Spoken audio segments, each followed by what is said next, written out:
الله أكبر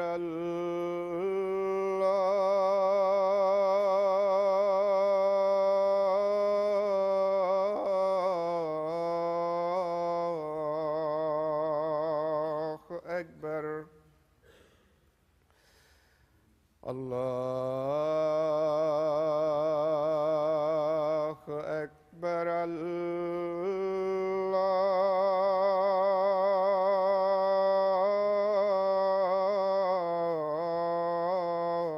الله أكبر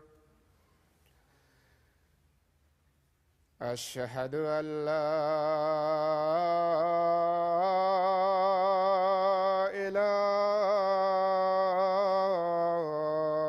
إله إلا الله أشهد أن لا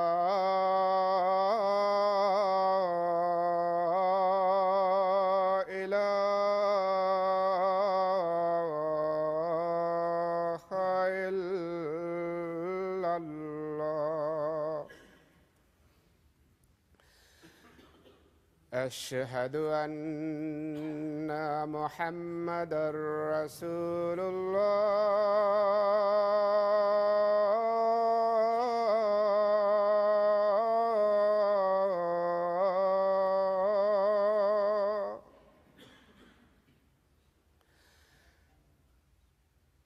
أشهد أن محمدًا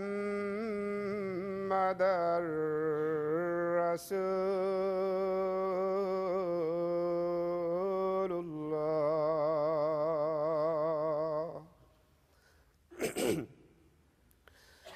حي على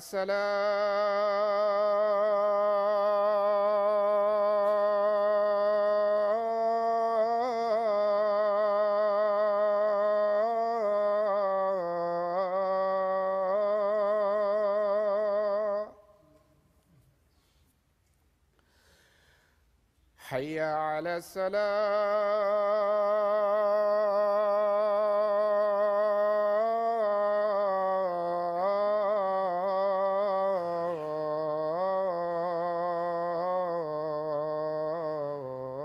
الصلاة حي على الفلاح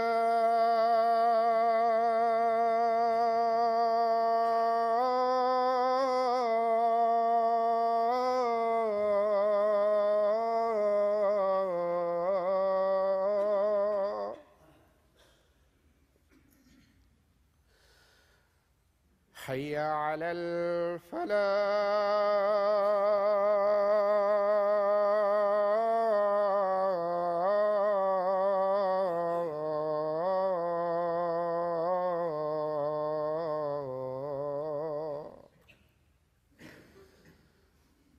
الله أكبر